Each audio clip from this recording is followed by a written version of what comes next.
दोस्तों, how to come to Japan series की एक नई वीडियो में आपका स्वागत है। आज की वीडियो में हम बात करने वाले हैं उन लोगों के बारे में जो लोग ने अभी अपनी 10th कम पूरी करी है और 12th पूरी करी है। हम आज बात करेंगे एक रोड मैप की, जो अगर आपने फॉलो किया तो आप मतलब जब आपके कॉलेज पूरा होगा तो आप एक तरह से जापान आ सकते हैं। तो वो लोग जिनका कॉलेज पूरा हो गया है उनके लिए मैंने ऑलरेडी एक वीडियो बना के रखी है। वो जाके इस वीडियो पे चेक करें, जहाँ पे मतलब ऊपर कहीं ना कहीं दिख जाएगा। आज जो हम बात करने वाले हैं वो मेनली हम इन क्वेश्चंस के बारे में बात करने वाले हैं जो आपकी स्क्रीन पे दिख रहे हैं, मतलब मुझे नहीं दिख रहे।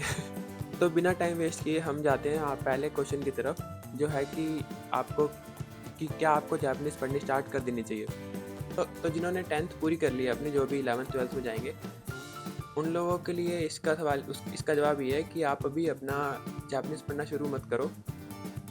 क्योंकि अगर अभी आपने जापानीज़ पढ़नी शुरू कर दी तो आप मतलब मान लो आपने 11th में जापानीज़ पढ़नी स्टार्ट करी और आपने 12th तक आते-आते N2 लेवल निकाल लिया। तो उसके बाद जब आप कॉलेज में जाओगे तो आपके पास जो 2-3 साल होंगे, तो वहाँ पे ना एक जापानीज़ से गैप बन जाएगा और फिर उसमें तुम वो भूल जाओगे जापानीज़ जो भी तुमने पढ़ी है। तो तुम्हारे पास सिर्फ़ एक सर्टिफ़िकेशन रह जाएगा, जिसका कुछ ख़ास फ़ायदा नहीं है। क्योंकि जब जापानीज़ कंपनीज़ हायर करती हैं तो वो तुम्हारे से बात करके देखते हैं कि भाई तुम्हारे को कितना आता है जापानीज़ बोलना। तुमसे लिखवा के देखेंगी, तुमसे पढ़वा के देखेंगी कि क्या-क्या तुम्हें आता है एक्चुअल में, ठीक है? तो सर्टिफ़िकेट लेना is not a big thing. आपको जापानीज़ की नॉलेज होनी चाहिए, एक्चुअल में आपको बोलना आना चाहिए, ठीक है? तो 10th के बाद आप अपनी जापानीज़ पढ़नी स्टार्ट मत करो, ठीक है? सेम क्वेश्चन जो है वो 12th वालों के लिए है, जिन्होंने 12th पूरी कर ली है। वो है कि आप लोगों को जब आप फर्स्ट ईयर में हो, मैक्सिमम आप फर्स्ट ईयर तक का वेट कर सकते हो। तो फर्स्ट ईयर के बाद से आप जापानीज़ पढ़नी शुरू कर सकते हो। अगर आपको जल्दी शुरू करनी है तो आप पहले साल से ही शुरू कर सकते हो। पर मैक्सिमम आप अगर वेट करना भी चाह रहे हो तो आप 1 साल तक का वेट कर सकते हो। उसके बाद आपके पास जो 2 साल होंगे या फिर 3 साल होंगे, अगर आप बीटेक कर रहे हो, तो उसमें आप जापानीज़ सीख सकते हो, ठीक है? 2 साल होंगे तो मतलब N2 तक आपको निकाल लेना है, ठीक है? 10th वाला पे वापस आते हैं कि अगर आपको जापानीज़ नहीं करनी तो आपको क्या करना है, ठीक है? तो आपको आईटी पे ज़्यादा फोकस करना है कि आपको जो टाइम मिला है 10th में, उसके आपके करिकुलम में तो कुछ सब्जेक्ट्स होंगे नहीं ऐसे आईटी वाईटी वाले, ठीक है? मेरे टाइम पे तो शायद नहीं थे। तो आपको जो है वो ऑनलाइन कोर्सेज़ वगैरह लेने हैं और उसमें से आपको पढ़ना है, ठीक है? कोचिंग भी लगा सकते हो आप बाहर, कि प्रोग्रामिंग लैंग्वेजेस की कोचिंग लगा ली, क्योंकि आप किसी भी आईटी फील्ड में चले जाओ आपको प्रोग्रामिंग लैंग्वेज तो आनी चाहिए। भले आप एआई वाले में जा रहे हो या फिर आप कहीं भी जा रहे हो, आपको आईटी वो आपको जो प्रोग्रामिंग लैंग्वेज है वो सीखनी आनी चाहिए। तो कहीं न कहीं से आप अपना सीखने का ये जुगाड़ करो। यूडेमी पे कोर्स वगैरह ले लो, आप अगर आपको नहीं समझ आ रहा तो कोचिंग भी आप जा सकते हो। 10th 10th जिन्होंने पूरी करी है उनके लिए है कि आप आईटी का आपने जितना आपका स्ट्रॉन्ग हो सकता है कर लो। डेटा स्ट्रक्चर्स वगैरह पढ़ो, जो भी आपको एक तरह से अच्छी आपकी पसंद की लैंग्वेज है वो आप पढ़नी शुरू करो। अपना लीड कोड पे अपना प्रॉब्लम सॉल्विंग वगैरह करो। तो अभी जाते हैं दूसरे क्वेश्चन की तरफ, जो है कि क्या आपको फील्ड चूज़ करने में बहुत ज़्यादा परेशानी लेनी चाहिए या नहीं लेनी चाहिए? तो 10th के बाद आपके पास कुछ ऑप्शन रहते हैं ना, कि आर्ट्स लेना है, नॉन मैड लेना है, कॉमर्स लेना है, मैड लेना है। तो उसमें आपको मुझे लगता है कि बहुत ज़्यादा परेशानी लेने की ज़रूरत नहीं है। आप अगर आर्ट्स, नॉन मैड या कॉमर्स में से कुछ भी ले लोगे, तो आप एक तरह से 12th होने के बाद आईटी वाली डिग्री में जा सकते हो, ठीक है? तो आपको कौन सी इन तीनों में से फ़ील्ड लेनी है वो मैं आपके ऊपर छोड़ रहा हूँ। पर अगर आप मेरे से पूछो कि आपका मतलब रिकमेंडेड एक फ़ील्ड क्या है, रोड मैप इस वे में क्या है फ़ील्ड चूज़ करने के तरीके में, तो वो रहेगा कि आपने नॉन मैड ली 10th में, और उसके बाद आपने जब आपका मतलब 12th पूरा हुआ, कॉलेज में गए, उसके बाद आप बीटेक या फिर बीएससी कुछ ना कुछ कर रहे हो, ठीक है? क्योंकि बीटेक अगर तुम कर रहे हो तो आपके पास बहुत ज़्यादा टाइम होता है, 4 साल होते हैं आपके बीटेक के। तो उसमें बहुत अच्छे से आपको आईटी का सिखाते हैं कि आपसे प्रोजेक्ट्स भी बनवा के दिखे जाते हैं, और प्रोग्रामिंग लैंग्वेजेस या फिर आईटी का जो कोर कॉन्सेप्ट्स हैं, बेसिक है, वो काफ़ी अच्छे से पढ़ाया जाता है। और लास्ट ईयर में जो मतलब इंटर्नशिप वगैरह भी का ऑप्शन होता है काफ़ी कॉलेजेस में। और जिनकी 12th क्लास अभी पूरी हुई है, उनको फ़ील्ड चूज़ करने में सबसे ज़्यादा परेशानी लेनी चाहिए इस टाइम पे। क्योंकि अगर आपने आईटी के अलावा और कोई भी फ़ील्ड चूज़ कर ली तो आपका जापान आना बहुत मुश्किल हो जाएगा। कि अगर आपने बीकॉम वगैरह बीबीए वगैरह ले ली तो आप मतलब कुछ उसका यूज़ नहीं है यहाँ पे जापान आने के लिए, ठीक है। मतलब आपको बहुत ज़्यादा हाथ पैर मारने पड़ेंगे यहाँ आने के लिए अगर आपने बीबीए या फिर कोई भी नॉन आईटी वाली फील्ड चूज़ कर ली है। और वो हाथ पैर कैसे मारने हैं वो उसके लिए मैंने एक वीडियो बना रखी है, वो मैं ऊपर कहीं ना कहीं डाल दूंगा या फिर लिंक में अपना मतलब डिस्क्रिप्शन में डाल दूंगा। तो अभी हम जाते हैं तीसरे क्वेश्चन की तरफ, जो है कि क्या करिकुलम में जो सब्जेक्ट्स होते हैं वो आपके लिए इनफ हैं अगर आप जापान आने के लिए प्रिपेयर कर रहे हो या नहीं है, ठीक है। तो जो 10th क्लास में है उसमें तो ऐसा रहता है कि मतलब मैंने पहले ही बोला कि आईटी के सब्जेक्ट्स नहीं रहते 10th क्लास में, तो आपको बाहर से कुछ ना कुछ लेना पड़ेगा, बाहर से कोर्स वगैरह लेना पड़ेगा, उसमें से आपको सीखना पड़ेगा। और जो जिनका 12th पूरा हुआ है, अगर आपने आईटी डिग्री चूज़ करी है तो आईटी डिग्री में क्या रहता है कि ना सब्जेक्ट्स बहुत सारे रहते हैं, पर एक जो प्रोजेक्ट बनाना रहता है ना कि आपने एक वेबसाइट बनाई, एक्चुअल ऐप बनाई, किसी मॉडल वगैरह पे काम किया, तो वो चीज़ बहुत ज़्यादा नहीं रहती।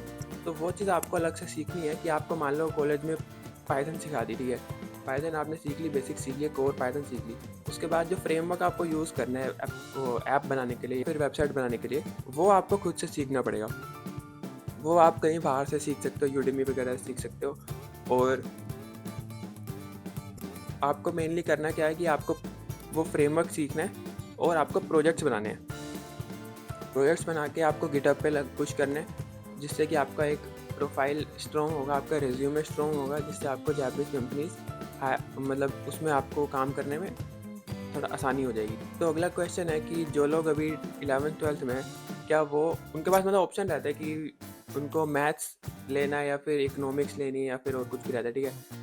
तो अगर आपके पास ये ऑप्शन है तो मैथ्स ज़रूर चूज़ करें, क्योंकि आगे चल के आईटी में आपको मैथ्स की काफ़ी ज़रूरत पड़ती है, अलजेब्रा वगैरह की। मतलब आपको ऐसा नहीं है कि आपको मैथ में पूरा जीनियस ही हो जाना है कि भाई आपको कुछ भी पूछ लो आपको कुछ भी आ रहा है, ऐसा ऐसा ना भी हो तो भी चलेगा, पर आपको बेसिक्स आने चाहिए, आपको प्रॉब्लम सॉल्विंग आनी चाहिए, लॉजिकल थिंकिंग आनी चाहिए, एनालिटिकल थिंकिंग आनी चाहिए, जो कि बेसिक मैथ्स से बन जाती है, ठीक है।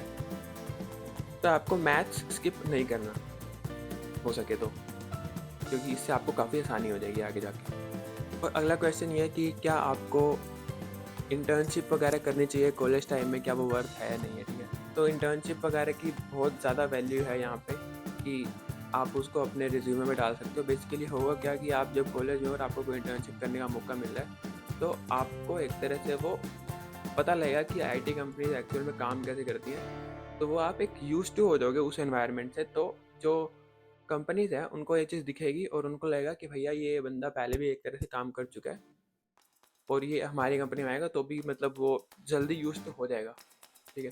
तो इस वे में और आपके जो स्किल इम्प्रूवमेंट होता है उसमें आपको काफ़ी इंटर्नशिप वो हेल्प करती है। तो इंटर्नशिप अगर आपको मिल रही है, आपको अच्छी मतलब इंटरेस्टिंग चीज़ मिल रही है जिस पे आपका मन है काम करने का, तो आप वो ज़रूर करें।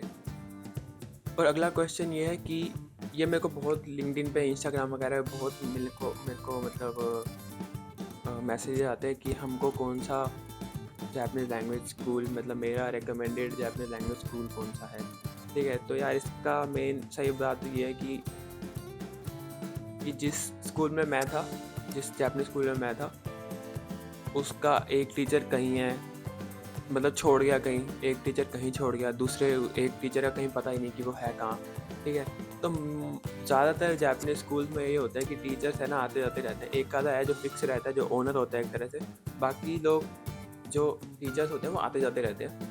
तो मैं जिस स्कूल में था वो भी मैं एक तरह से रिकमेंड नहीं कर सकता, क्योंकि वहाँ पे पता नहीं कौन टीचर पढ़ा रहा होगा अभी, और मैंने अगर वो रिकमेंड कर दिया तो और तुम वहाँ पे गए और तुमको वो चीज़ उसकी पढ़ाई हुई समझ नहीं आई, तो तुम आके मुझे बोलोगे कि भैया तुमने बताया था और ये मेरे को समझ नहीं आ रहा, ठीक है। तो मेरा मेरा मानना ये है कि आप खुद से जाओ 3-4 इंस्टीट्यूट्स में, ट्रायल क्लास लो, और अगर आपको समझ आ रहा है उनका पढ़ाया हुआ तो आप उन पे एनरोल करो, नहीं समझ आ रहा तो दूसरे पे जाओ, ट्रायल क्लास लो, ठीक है।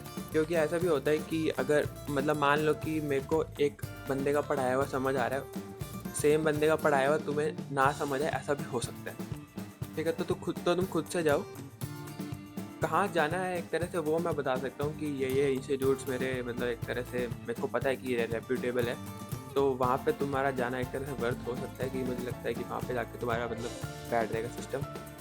तो ये कुछ इंस्टीट्यूट्स के नाम मैंने लिख दिए यहाँ पे जिनमें तुम जा सकते हो। ये मतलब मोस्टली दिल्ली के ही हैं क्योंकि मुझे दिल्ली का ही ज़्यादा पता है कि यहाँ पे ऐसे हैं। पर साउथ का अगर तुम मेरे से पूछोगे क्योंकि तो मेरे को नहीं पता क्योंकि मैं वहाँ पे मतलब पढ़ा नहीं हूँ और मैंने आरआरआर भी नहीं देखी है। लास्ट बट नॉट लीस्ट कि क्या आपकी मेंटल हेल्थ मैटर करती है या नहीं करती इन सब के बीच में, क्योंकि मेरे को लगता है कि मैंने बहुत कुछ ऐसा आपको बोल दिया कि भैया ये भी पढ़ लो, वो भी पढ़ लो, इंटर्नशिप भी कर लो, अपना कोर्सेज भी कर लो, है ना। तो ये सब इतना सब कुछ करके तो इंसान पिस जाएगा ना। आपको लग रहा होगा कि भैया ये तो बहुत ज़्यादा हो गया भाई, इतना मत कराओ हमसे, हमको सीधा सीधा भिजवा दो जापान। तो भाई बात ऐसी है कि अगर आना है मतलब यहाँ पे तो मेहनत तो करनी पड़ेगी, बिल्कुल एकदम फाड़ मेहनत करनी पड़ेगी, ठीक है। मैं कुछ कुछ वर्ड्स हैं मैं बोल नहीं पा रहा, तो मेहनत तुम्हें करनी पड़ेगी बहुत ज़्यादा। पर एट द सेम टाइम आपको अपने मेंटल हेल्थ ठीक करने के लिए, आपको अपने आप को स्टेबल रखने के लिए वो सब चीज़ें करते रहना है जो चीज़ आपको ठीक रखती है ना। जैसे मुझे ठीक रहने के लिए एक्सरसाइज वगैरह करना या फिर बाहर जाना, कहीं अकेले सोलो ट्रिप पे निकल जाना, दोस्तों से मिलना, बकवास करना, ये सब मुझे अच्छा लगता है। और मतलब आपको भी ऐसा चीज़ें कुछ ना कुछ ढूंढना रहेगा जिससे आपको एक तरह से जिससे आपका मेंटल हेल्थ ठीक रहती है। तो मेंटल हेल्थ को ठीक रखने का रीज़न एक ये भी है कि यहाँ पे जब आप आओगे तो भी आपको एक तरह से बहुत ज़्यादा काम करते टाइम मेहनत करनी पड़ेगी, ठीक है। तो अगर आप अभी वो अपनी हैबिट बना लोगे ना, मतलब जम के मेहनत करने वाली, तो जब आप यहाँ जापान आओगे तो आपको एकदम से वो शौक नहीं लगेगा कि भैया एक तो आप पहले बिल्कुल मेहनत नहीं कर रहे थे, तो फिर आपको काम जब आपने यहाँ पे स्टार्ट करा तो आपको बिल्कुल एकदम लग के ही मेहनत करनी पड़ रही है, बहुत ज़्यादा दिमाग यूज़ करना पड़ रहा है। तो जब एक तरह से ट्रांजिशन वो स्मूथ हो जाएगा कि अगर आप पहले से ही बहुत ज़्यादा लग के मेहनत कर रहे हैं तो आपको यहाँ पे आने के बाद भी बहुत ज़्यादा प्रेशर फील नहीं होगा, क्योंकि यहाँ पे एक तरह से बहुत ज़्यादा जम के काम करना इनके कल्चर में है जापानी लोगों के, कि इनको अगर काम दिख जाए तो इनको और कुछ नहीं दिखता।